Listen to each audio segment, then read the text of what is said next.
Hello student, welcome to Vishal accounting classes. आज का हमारा टॉपिक क्लास 11 के लिए रिटर्न्स एंड डिस्काउंट का टॉपिक होगा।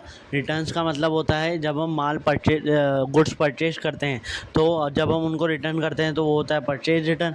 और जब हम गुड्स सेल करते हैं तो जब उनको रिटर्न करते हैं तो वो होता है सेल्स रिटर्न। तो आज हम उनकी एंट्रीज देखने वाले हैं और डिस्काउंट का ट्रीटमेंट और एंट्रीज देखने वाले हैं। So class 11, let's begin. तो पहले हमारा है परचेज अकाउंट। परचेज अकाउंट का एक और नाम है जिसका नाम है return inward, return outward. Return outward अब नाम इसका क्यों है? पहली बात तो हम रिटर्न कर रहे हैं, परचेज रिटर्न का मतलब रिटर्न करना होता है।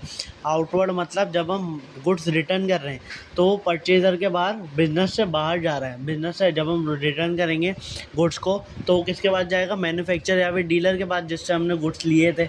तो ये हमारी फर्म से कहाँ जा रहा है? बाहर जा रहा है। तो मेन इसको हम इजीली याद कैसे रख सकते हैं? आउटवर्ड, क्योंकि बिजनेस से बाहर जा रहा है, रिटर्न करने पर बाहर जा रहा है, तो वो क्या होगा? Return outward. आगे देखते हैं। It is a nominal account. ये नॉमिनल अकाउंट, नॉमिनल अकाउंट आपको पता होगा, एक्सपेंसेस और इनकम वाला अकाउंट जो होता है वो क्या होता है? हमारा नॉमिनल अकाउंट होता है। ठीक है, तो ये नॉमिनल अकाउंट है। और ये क्या होता है? हमेशा क्रेडिट होता है। ये हमेशा क्या होता है? क्रेडिट होता है। क्रेडिट क्यों होता है? क्योंकि purchases are expenses are reduce. क्योंकि जब हमने परचेज करा था गुड्स, जब हमने परचेज कराया तो हमारे पास एक वैल्यू थी, या फिर हमने किसी वैल्यू पे परचेज करा था। सपोज़ करो मैंने 1 लाख का गुड्स परचेज करा, तो अब मुझे उस डीलर को क्या करना है? 1 लाख रुपीज़ पेमेंट करना है। अब वो 1 लाख रुपीज़ जो मैं पेमेंट करूँगा वो मेरे लिए क्या है? एक एक्सपेंस है। पर मैंने उसको सपोज़ करो 50,000 का माल गुड्स रिटर्न कर दिया। जब मैंने उसको गुड्स रिटर्न करा 50,000 का, तो अब मुझे पेमेंट सिर्फ कितना करना है? 50,000 का। तो 50,000 का सिर्फ मुझे पेमेंट करना है, तो मेरे एक्सपेंसेस 50,000 से क्या हो गए? कम हो गए। सिर्फ मुझे 50,000 ही पेमेंट करना है। तो ये मेरे लिए क्या है? एक तरीके की इनकम है, एक तरीके की इनकम है। तो ये क्या हो गया? ये हमेशा एंट्री के अंदर क्या होगा? क्रेडिट होगा, क्योंकि हमारे एक्सपेंसेस को क्या कर रहा है? ये रिड्यूस कर रहा है। Purchase return is done because when goods are purchase are less in quantity not according to order destroys goods etcetera. Purchase return हम क्यों करते हैं? परचेज रिटर्न हम लोग इसलिए करते हैं क्योंकि जब हमने परचेज करा था गुड, सपोज़ करो मैंने उससे 10 क्वांटिटीज़ मांगी थी, पर उसने मुझे 12 क्वांटिटीज़ दे दी, 15 क्वांटिटीज़ दे दी, तो बाकी की 5 में क्या करूँगा? रिटर्न करूँगा। तो पहला क्या है यहाँ पे? Are less in the quantity या फिर are more in the quantity. और नेक्स्ट है अपना नॉट अकॉर्डिंग टू ऑर्डर। जैसे मैंने उसके अंदर बोला था कि ये ना शूज़ है मेरे पास, तो शूज़ मैंने उसको बोला सिर्फ वाइट कलर के भेजना, पर उसने वाइट और ब्लैक मिक्स भेज दिए। तो फिर क्या है? मेरे ऑर्डर के अकॉर्डिंग अगर मेरे को ऑर्डर नहीं मिला तो मैं रिटर्न करूँगा। हाँ, तो हम अब आगे बढ़ते हैं। अब हम इसकी जर्नल एंट्री देखेंगे परचेज रिटर्न की। परचेज रिटर्न यहाँ पे आपने देख ही लिया था, क्या बोला है इसने? क्रेडिट होता है, क्योंकि ये क्या कर रहा है? हमारे एक्सपेंसेस को रिड्यूस कर रहा है। अब एक्सपेंसेस को रिड्यूस किस तरीके से कर रहा है? क्योंकि हम लोगों ने परचेज करा किसी से गुड्स। जब हमने परचेज करा गुड्स तो हमें उसको पेमेंट करनी थी, पर हमने जब उसको रिटर्न करा गुड्स तो वो पेमेंट का अमाउंट क्या हो गया? कम हो गया। तो हमारे लिए एक्सपेंस था, तो एक्सपेंस क्या हो गया? रिड्यूस हो गया। तो इसलिए यहाँ पे क्या होता है? क्रेडिट होता है। तो अब हम इसकी जर्नल एंट्री देखेंगे। जर्नल एंट्री कैसे होगी? नीचे तो आ जाएगा परचेज रिटर्न अपना। परचेज रिटर्न क्यों आ जाएगा? क्योंकि परचेज रिटर्न यहाँ पे दे रखा है क्रेडिट में आएगा, तो इसलिए परचेज रिटर्न का आ जाएगा, नीचे आ जाएगा। और ऊपर किसी भी जिससे भी हमने गुड्स परचेज करा है, सपोज करो क्रेडिट में करा है, तो अजय का आ जाएगा या फिर विजय, किसी का भी क्या आ जाएगा? गुड्स वो आ जाएगा नेम, जिसको हम रिटर्न करेंगे गुड्स उसका नेम आ जाएगा। ठीक है। हम कभी भी जब भी रिटर्न करते हैं गुड्स तो फिर वो क्या होता है? कैश में नहीं होता है, वो हमेशा किस में होता है? क्रेडिट में होता है। ठीक है। तो इस तरीके से एंट्री बन जाएगी। तो सपोज़ करो हमने विजय से गुड्स परचेज करे थे, अब हम उसको रिटर्न कर रहे हैं, तो किसका नाम आ जाएगा? विजय अकाउंट डेबिट आ जाएगा। विजय का अकाउंट क्या हो जाएगा? डेबिट। 2 में क्या आ जाएगा? ये हमारा परचेज रिटर्न वाला अकाउंट, परचेज रिटर्न अकाउंट। ठीक है, तो ये एंट्री हो जाएगी अपनी। आगे बढ़ते हैं। अब हम आगे चलते हैं सेल्स रिटर्न पे। सेल्स रिटर्न बिल्कुल ही अपोजिट है किसके? परचेज रिटर्न के। तो उसमें उसका नाम क्या था? Return outward. इसमें इसका नाम क्या है? Return inward. क्योंकि जब भी हम सेल्स करते हैं तो कस्टमर जब हमें रिटर्न करता है तो वो गुड्स कहाँ आता है? इन ऑफ द बिजनेस, इन आता है। इन आता है बिजनेस, मतलब बिजनेस के अंदर वापस आता है। तो इसलिए इसका नाम क्या है? Inward, return inward. ठीक है। तो फिर ये भी क्या है, एक तरीके का नॉमिनल अकाउंट है। डेबिट क्यों होता है? डेबिट क्यों होता है? क्योंकि हमारी इनकम या फिर सेल को क्या कर रहा है, कम कर रहा है। कम कर रहा है ये हमारी इनकम और सेल को। क्यों? क्योंकि सपोज करो मैंने सेल करी किसी को, तो वो मुझे जब कैश में पेमेंट करेगा या किसी भी तरीके से पेमेंट करेगा, तो फिर वो क्या होगी, मेरे लिए इनकम होगी। पर अब उसने मुझे रिटर्न कर दिया, तो रिटर्न में अब वो मुझे क्या, कम कैश में पेमेंट करेगा या फिर कम क्रेडिट में बाद में पेमेंट करेगा, लेस पेमेंट करेगा। तो मैं वो क्या हो रहा है, मेरी इनकम को रिड्यूस कर रहा है। इसलिए ये वाला अकाउंट क्या होता है, डेबिट होता है एंट्री में। ठीक है, फिर हम आगे बढ़ते हैं। सेल्स रिटर्न भी सेम उन्हीं का रीजन की वजह से होता है, क्योंकि लेस इन क्वांटिटी आ गया, मोर इन क्वांटिटी आ गया, और ऑर्डर्स के हिसाब से नहीं है, डिस्ट्रॉय हुए थे गुड्स। सेम वही रीज़न से जो परचेज अकाउंट में थे, परचेज रिटर्न अकाउंट में थे। अब इसकी एंट्री किस तरीके से बनेगी? अब इसने बोला है डेबिट में आता है, तो सेल्स रिटर्न का अकाउंट क्या हो जाएगा, डेबिट हो जाएगा। डेबिट हो जाएगा, और फिर जिससे भी हमने सेल्स रिटर्न लिया है उसका नाम आ जाएगा। जैसे कोई कस्टमर है और कस्टमर नहीं दे रखा है, तो फिर हम इधर क्या कर देंगे, डेटर लिख देंगे। डेटर क्यों लिख देंगे? क्योंकि हम जिनको गुड्स सेल करते हैं क्रेडिट पे, उनको हम बोलते हैं डेटर्स, और जिनसे हम गुड्स परचेज करते हैं क्रेडिट पे, उनको हम बोलते हैं क्रेडिटर। अब इधर उसका नाम नहीं लिखा हुआ है जिसने हमें सेल्स रिटर्न करी है दोबारा, तो मैं मान लूँगा ये मेरे किसी डेटर ने ही मुझे रिटर्न करा है गुड, तो मैं इधर क्या लिख दूँगा, डेटर का नाम लिख दूँगा। और अगर नाम दिया हुआ है तो क्या हो जाएगी, sales return account debit to जो भी नेम था, जैसे अजय हो गया, विजय हो गया, उसका नाम आ जाएगा और अमाउंट आ जाएगा जितने की उसने मुझे क्या करी है, सेल्स रिटर्न करी है। ठीक है गाइस, तो ये हमारा टॉपिक था। अब हम नेक्स्ट टॉपिक पे चलते हैं, वो है डिस्काउंट। डिस्काउंट हमारे दो तरीके के होते हैं, एक होता है ट्रेड डिस्काउंट और एक होता है कैश डिस्काउंट। ठीक है, तो पहले हम ट्रेड डिस्काउंट पढ़ेंगे। ट्रेड डिस्काउंट कब कौन देता है? होलसेलर और मैन्युफैक्चरर देता है। ठीक है, किसको देता है? रिटेलर को, हम जैसे कस्टमर्स को देता है। किस पे देता है?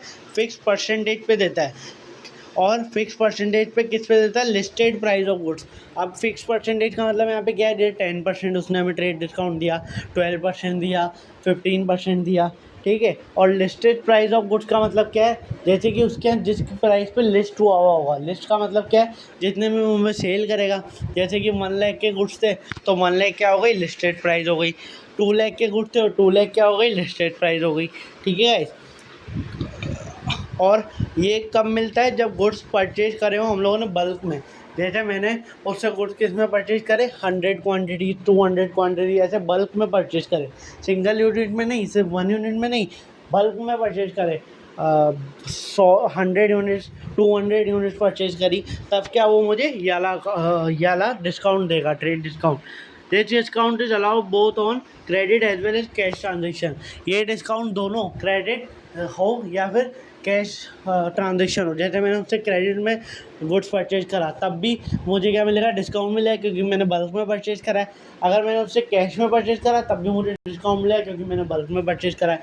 तो इसका किससे रिलेटेड नहीं है, पेमेंट से रिलेटेड नहीं है, भले आप कैश में करो भले आप क्रेडिट में करो।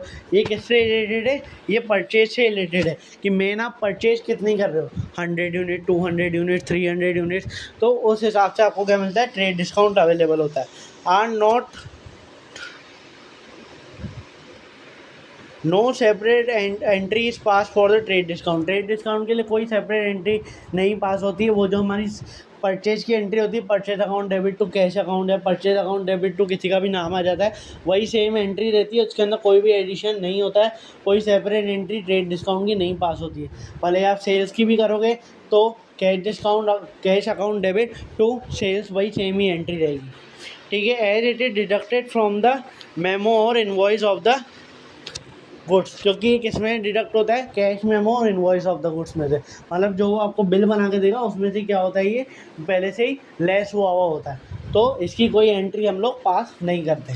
ठीक है, तो अब हम इसके देखेंगे कि किस तरीके से इसकी एंट्री पास होती है। इसके लिए एक एग्जाम्पल है। For example, if a trader sells goods of the list price 1 lakh. अगर किसी ट्रेडर ने 1 लाख के गुड्स सेल करे और उस पर 20% ट्रेड डिस्काउंट था फॉर कैश, ये एंट्री किसके लिए, कैश के लिए। तो एंट्री क्या होगी, कैश अकाउंट डेबिट। सेल्स की एंट्री क्या होती है, कैश अकाउंट डेबिट, क्योंकि कैश आ रहा है, एसेट आ रहा है, एसेट इंक्रीज हो रहा है, तो फिर क्या होगा, कैश अकाउंट डेबिट, और 2 में क्या आ जाएगा, सेल्स। अब यहाँ पे आप देखोगे ट्रेड डिस्काउंट की कोई सी भी एंट्री पास नहीं हुई, ये सिंपल सेल्स की एंट्री है। तो 1 लाख पर डायरेक्ट क्या हो जाएगा 20% लेस। 20% क्या हो जाएगा, ये 20% ट्रेड डिस्काउंट दे रखा है, परसेंटेज के वाइज वो क्या हो जाएगा लेस। तो 20% कितना होता है 20,000 रुपीज़ होता है 1 लाख का। तो 1 लाख में 20,000 रुपीज़ लेस हो गए, पूरा 80,000 इधर आ जाएगा, 80,000 इधर आएगा एंट्री में क्रेडिट साइड। ठीक है, पूरा 80,000 यहाँ पर आ जाएगा। अब नेक्स्ट पे चलते हैं कैश डिस्काउंट पे। कैश डिस्काउंट क्या होता है, ये कस्टमर को दिया जाता है जो अगर हमें इजीली उनसे पेमेंट निकलवानी हो। जैसे कि मैंने आपको एग्जांपल देता हूँ।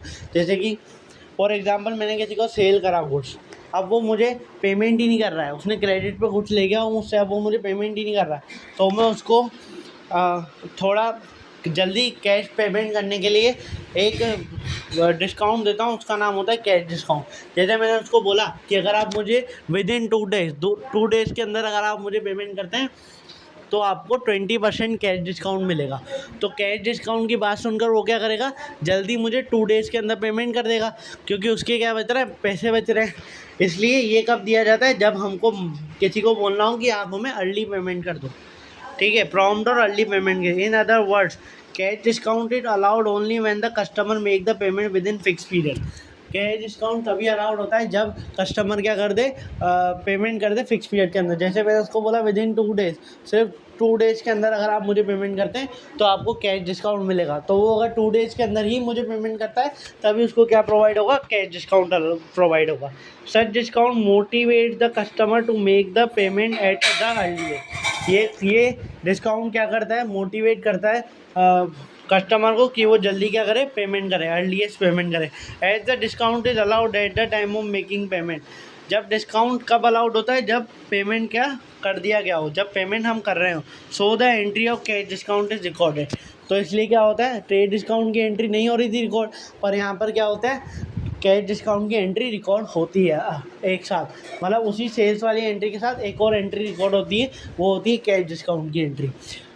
अब ट्रेड डिस्काउंट किससे रिलेटेड था, परचेज से रिलेटेड था। भले आप कैश में परचेज करो, भले आप क्रेडिट में परचेज करो, पर कैश डिस्काउंट किससे रिलेटेड है, सिर्फ और सिर्फ कैश से रिलेटेड है, ये पेमेंट से रिलेटेड है। जब आप कैश में पेमेंट करोगे तभी क्या होगा, आपको कैश डिस्काउंट अलाउड होगा। अब आगे बढ़ते हैं। ये भी क्या है, एक नॉमिनल अकाउंट की तरह काम करता है। जब ये डेबिट होगा, जब ये अलाउ होगा कस्टमर को।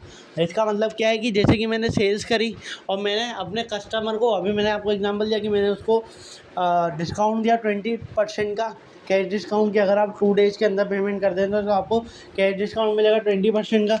तो ये डेबिट होगा मेरे यहाँ से। डेबिट क्यों होगा, क्योंकि मैंने उसको अलाउ करा है, तो वो मुझे क्या करेगा, कम पेमेंट करेगा। तो मेरे लिए तो क्या एक तरीके से लॉस है, एक तरीके से मेरे लिए क्या है, ये एक्सपेंस है। तो ये क्या होगा, डेबिट। और ये क्रेडिट कब होता है, जब ये रिसीव हो। जैसे कि मैंने परचेज करा कुछ गुड्स और मैं उसको पेमेंट ही नहीं कर रहा, क्रेडिट में लेके आया हूँ गुड्स, और उससे मुझे बोला कि ना मैं आपको 20% कैश डिस्काउंट दूंगा अगर आप मुझे पेमेंट कर दोगे, तो फिर वो मुझे डिस्काउंट देगा। तो इस केस में मेरा क्या होगा, मनी सेव होगा, पैसे बचेंगे मेरे। तो फिर ये मेरे लिए क्या है, एक तरीके की इनकम है कि मुझे कम पेमेंट करना पड़ेगा होलसेलर को। ये मेरे लिए क्या है, एक इनकम है कि मुझे कम पेमेंट करना पड़ेगा होलसेलर को। तो ये क्या होगा, क्रेडिट होगा जब रिसीव होगा, क्रेडिट होगा जब क्या होगा, रिसीव होगा, और डेबिट होगा जब क्या होगा, अलाउ होगा। जब मैं किसी को अलाउ करूँगा तब क्या होगा, ये डेबिट होगा। ठीक है, अब हम इसकी एंट्रीज देखते हैं और इसकी कैलकुलेशन देखते हैं।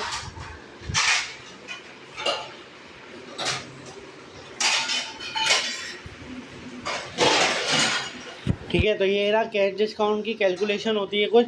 जैसे for example, if a trader sells goods at the list price of 20,000। अगर किसी ट्रेडर ने सेल्स करे गुड्स, बेचे गुड्स सेल्स करे कितने के, 20,000 के, और उस पर 10% क्या है, ट्रेड डिस्काउंट है, और 2% कैश डिस्काउंट है। अब इस वाले एग्जांपल में ट्रेड डिस्काउंट भी आया है, कैश डिस्काउंट भी आया है, ताकि आपको पता पड़े कि किस तरीके से कैलकुलेशन होती है। तो लिस्ट प्राइस कितनी थी गुड्स की, 20,000। 20,000 पे कितना परसेंट ट्रेड डिस्काउंट था, 10%। मतलब कि कितना हुआ, ये 2,000 रुपीज़ हो गया।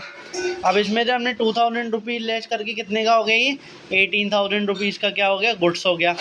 अब इस 18,000 रुपीज़ पे क्या निकलेगा, 2% कैश डिस्काउंट, हमेशा 18,000 पे क्या निकलेगा, 2% कैश डिस्काउंट निकलेगा, ठीक है। 2% कैश डिस्काउंट कितना निकला, 360। याद रहे ये जो कैश डिस्काउंट निकलेगा 2%, ये 20,000 में नहीं निकलेगा, लिस्ट प्राइस पे नहीं निकलेगा, ये किस पे निकलेगा, ये ट्रेड डिस्काउंट से लेस की हुई वैल्यू पे 18,000 पर। हाँ, अगर किसी क्वेश्चन के अंदर ट्रेड डिस्काउंट नहीं गिवन है तो डायरेक्ट वो 20,000 पर निकलता, पर इधर ट्रेड डिस्काउंट गिवन है तो पहले ट्रेड डिस्काउंट लेस होगा, फिर 18,000 बचा तो उस पर क्या होगा, 2% निकलेगा। फिर उसके बाद जो भी वैल्यू बचेगी 18,000 में से 360 माइनस करके जो भी वैल्यू बचेगी वो क्या होगा, हमारा कैश में रिसीव होगा, हमें कैश में रिसीव होगा, ठीक है। अब हम इसकी एंट्रीज देखते हैं। मैंने आपको बताया था कि क्रेडिट क्या कब होगा, जब रिसीव होगा, ये कैश डिस्काउंट रिसीव होगा तब क्या होगा क्रेडिट। डेबिट कब होगा, ये जब ये क्या होगा, अलाउ होगा, जब कैश डिस्काउंट अलाउड होगा तब क्या होगा, डेबिट होगा। अब एंट्री में ये लिखा हुआ है परचेज अकाउंट, परचेज में तो हमको क्या हो रहा था, रिसीव हो रहा था, तो ये हमारे लिए इनकम है। देखो ये कहाँ आ गया, क्रेडिट में आ गया, डिस्काउंट रिसीव, और वो अपना कैश की एंट्री तो आती है, purchase account debit to cash. फिर उसके बाद अब अगर हम देखें तो इसमें क्या है, सेल्स की एंट्री है, सेल्स में हम देते थे, अलाउ करते थे, तो ये देखो डेबिट में आ गया क्योंकि हमारे लिए एक्सपेंस है। और कैश डिस्काउंट वही same, cash discount account debit, cash account debit to sales account, बस बीच में क्या आ गया, डिस्काउंट अलाउड अकाउंट डेबिट। अगर आपको ऐसे याद करने में दिक्कत हो रही है तो आप सिंपल एंट्री याद कर लीजिए, उसके बाद जिस साइड कैश होगा उस साइड डिस्काउंट आ जाएगा। जैसे कि अब कैश क्रेडिट साइड है तो फिर क्रेडिट साइड ही क्या आ जाएगा, डिस्काउंट रिसीव्ड आ जाएगा। बस आपको ये पता होना चाहिए कि आपने डिस्काउंट रिसीव करा है या अलाउ करा है, ठीक है। अब कैश डेबिट साइड था तो कैश उसी की साइड क्या आ गया, डिस्काउंट आ गया, डिस्काउंट अलाउड अकाउंट, ठीक है। तो अब हम अगर पिछली वाली एंट्री का करके देखें तो इसमें 18,000 तो प्राइस हो गई गुड्स की, 360 का डिस्काउंट हो गया। तो अगर हम इसके अंदर करेंगे तो 18,000 की तो क्या हो गई सेल, 20,000 की नहीं आएगी, ट्रेड डिस्काउंट लेस करके आएगी सेल 18,000 की। फिर क्या हो गया अपना, ये 360 का तो हो गया डिस्काउंट, अब 18,000 में 360 गए तो बाकी जो अमाउंट बचेगा वो आ गया कैश अकाउंट में, ठीक है। तो ये थी हमारी कैश डिस्काउंट की entry. I hope you like my videos. Please subscribe my channel, like my videos and share to your friends. Thank you.